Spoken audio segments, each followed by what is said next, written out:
Hey y'all, it's producer and episode 3 of Grownish is about to come out tomorrow. But before then, I want to give y'all my review of it because I think it's a pretty good show. Anyway, so Grownish's premiere dropped last week and I liked it. It was smart, funny, and it dealt with college in a very real way. The show got me laughing even before the show started. Freeform had a clip of the girls just jumping up and down, and on it said, "This is the only child-friendly clip." And I was like, okay. I mean, I knew this show wasn't going to be for everyone. It's like one of episode 2 is called "Bitch Don't Kill My Vibe," so I knew that. But I guess some parents didn't know. I saw online that they were complaining that like, oh, this is not what I expected. This is very vulgar, whatever. And I was like, if y'all didn't know that, that's on you as a parent. For first of all, not the second episode. Y'all could have saw that. And also, this is a spinoff of Blackish, so this is like Blackish wasn't the most child friendly show. So I don't understand how people can make that mistake. But whatever. Um, like it's go anyway, the show had a very realistic depiction of what college life is. So it had like all the alcohol, all the drugs, all the vulgarity, and all the sex. I shouldn't say all the sex like this dear white people, but that bathroom scene with Nomi and that girl, oh they was getting oh they was that was oh my gosh. But you know what?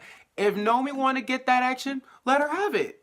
Let her have it. 2018, we can have bisexual Jews. I don't know why I paused. Yeah, we can have bisexual people. They're accepted. Shoot. Anyway, it's weird though, cause like this Freeform is the channel that has the 700 Club, and they're showing all this type of stuff. And for those who don't know, the 700 Club is a show that has like a whole bunch of Christian stuff on it, conservative Christian stuff.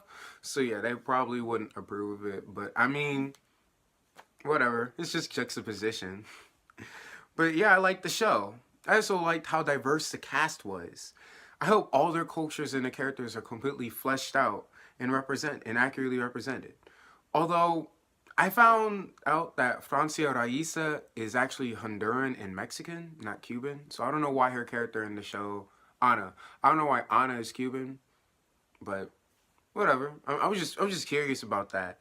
And I also like Chloe X Howe's.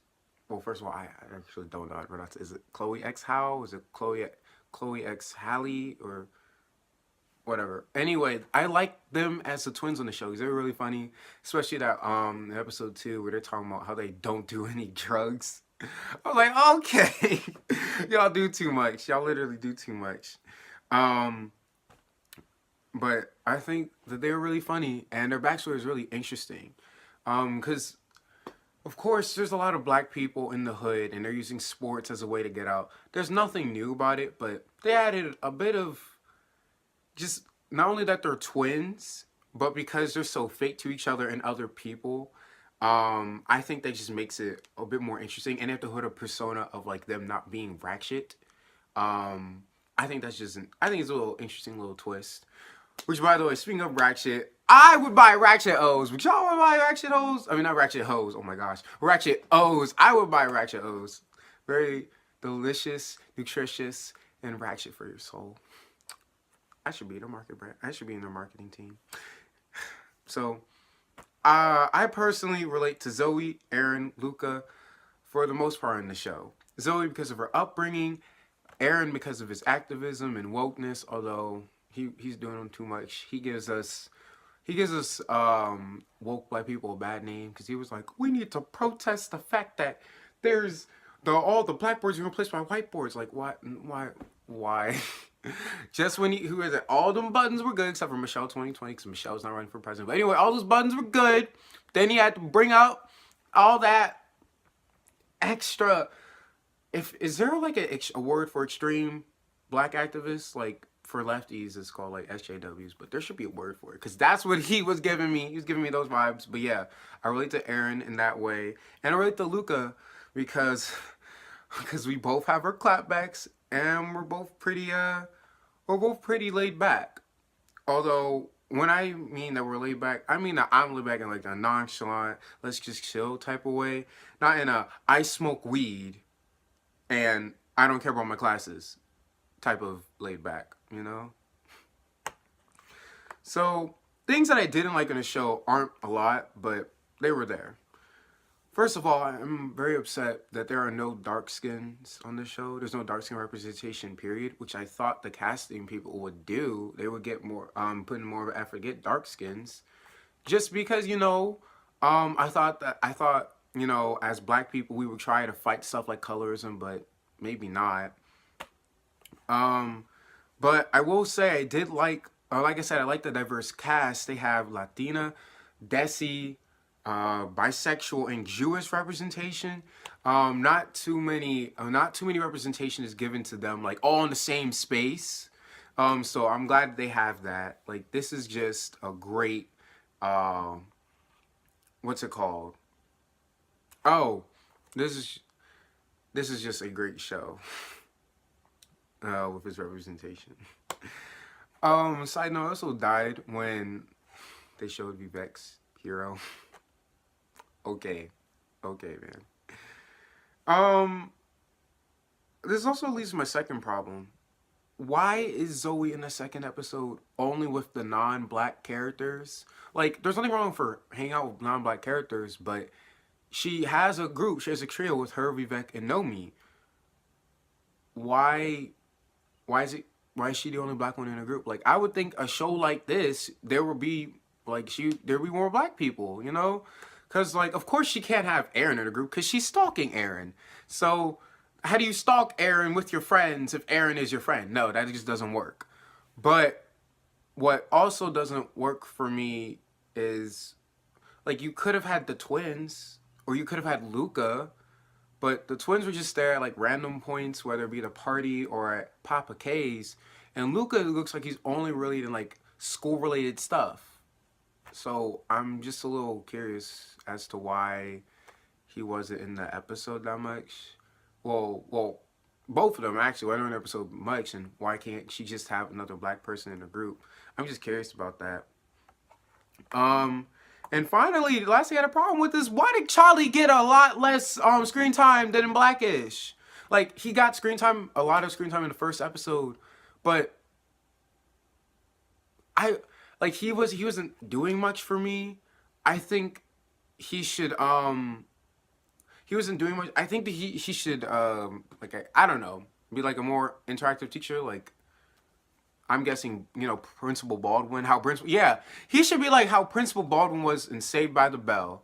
Don't ask me why I'm just thinking of Saved by the Bell, but he should do that because he wasn't doing much besides being weird, which he is known for being weird, but on his own, like he was calling an irrelevant character, and before then he was talking about puppies and stuff. Like I want to see him do more. So that's the problems I had. And finally, to close this off, here's just some hopes I have in the show. Um, I hope to see Charlie Mars, as I said before, but I also hope to see Chris Parnell's character. I forgot his name. The dean. I wish to see his character more, and I know he's not like the focus on the show, but I know that he can be really funny because I watched Archer and Suburgatory. So I think if he gets a bit more screen time, he'll be a bit more interesting and funny character. I also want to see more empowering stuff because I I'm your stereotypical pro black person, you know. I just like to see something like that. But with the fact that we have like so much good black representation on prime television, like that's enough for me. But it'd be nice to get more. And I'm also I would like to see what are they doing here at college. Like you're like, oh, of course you get an education, but it doesn't really specify.